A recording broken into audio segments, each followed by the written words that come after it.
हाय parents, मैं doctor Preeti Vashishtha. I am N occupational therapist by profession. Last 16 years से मैं same field में work कर रही हूँ और मेरी स्पेशलाइजेशन जो है वो न्यूरोलॉजी है। बहुत सारे पेरेंट्स मेरे पास एक कॉमन क्वेश्चन के साथ आते हैं, मैम हमारे बच्चे ने कभी स्क्रीन नहीं देखी, हमने आज तक कभी भी अपने बच्चे को टीवी मोबाइल नहीं दिखाया, हम बहुत विजिलेंट पेरेंट्स हैं, हमने हमारे बच्चे को आज तक बहुत ज़्यादा मीठा नहीं दिया, उसके बावजूद भी क्यों हमारा बच्चा या तो क्लियर नहीं बोल रहा है, या अगर वो क्लियर बोल रहा है तो उसके पास बोलने के लिए बहुत सारे शब्द क्यों नहीं है, या हमारा बच्चा मुंह भी क्यों नहीं खोलना चाहता। इस चीज का मेरे पास एक बहुत कॉमन आंसर है। हमको एक चीज समझनी है, दिस इज समथिंग जो लगभग हर वो पेरेंट्स जो मेरे पास ऐसे क्वेश्चन के साथ आते हैं अपने बच्चे के साथ पहले इवैल्यूएशन वाले डे भी क्या करते हैं।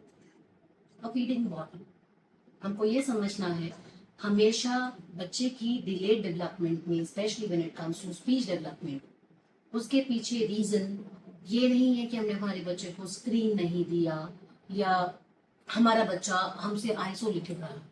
कई बार हम पेरेंट्स ओवर प्रोटेक्टिव होके हमारे बच्चों को बॉटल दे रहे होते हैं जस्ट बिकॉज वो उनकी अर्ली डेवलपमेंटल स्टेज है, अभी उनको मिल्क फीड पे रहना बहुत ज़रूरी है।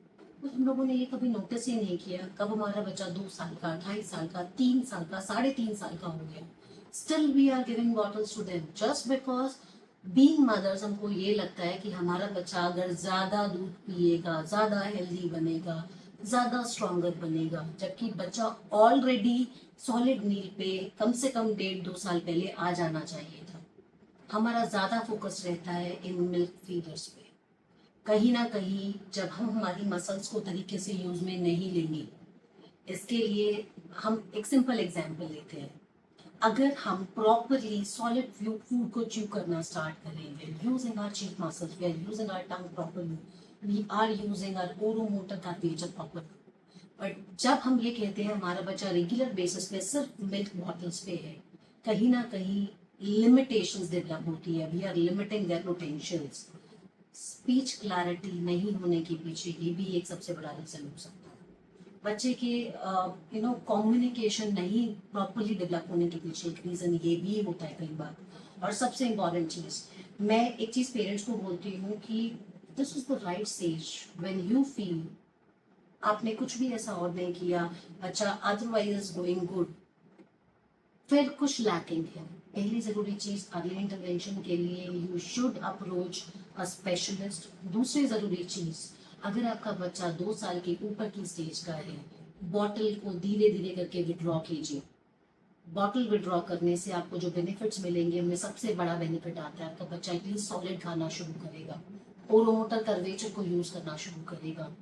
मोर ओवर आर्टिकुलेशंस के लिए बहुत ज़रूरी होता है कि हम अपनी मसल्स को यूज़ में लें। टाइम के साथ साथ आपके बच्चे की फीडिंग स्किल्स बेटर होगी और सबसे इम्पॉर्टेंट चीज़, कहीं ना कहीं बच्चा बोलना भी शुरू करता है। और इस बॉटल का एक सबसे खराब आउटकम है, आपने बहुत सारे बच्चों को देखा होगा बहुत अर्ली स्टेजेस में उनके टीथ खराब होने शुरू होते हैं, ब्लैक पड़ जाते हैं। That is just because of these bottles only, dental caries. Basically हम जाने अनजाने में हमारे बच्चों को उन प्रॉब्लम में लैंड अप करा रहे हैं जिनके बारे में हमको बिल्कुल आइडियाज भी नहीं है। तो बेटर वुड बी हम अपने बच्चों को लेके, जितने विजिलेंट पेरेंट्स हैं, हमको उस विजिलेंस को यूज में लेना है ताकि हमारा बच्चा आगे ग्रो करे, डेवलप करे, इस कर्वेचर को यूज में ले। और कोशिश करें जितना हो सके अपने बच्चों से बोल के चीजों को एक्सप्रेस करवाएं rather than indication and Poynting. Thank you so much.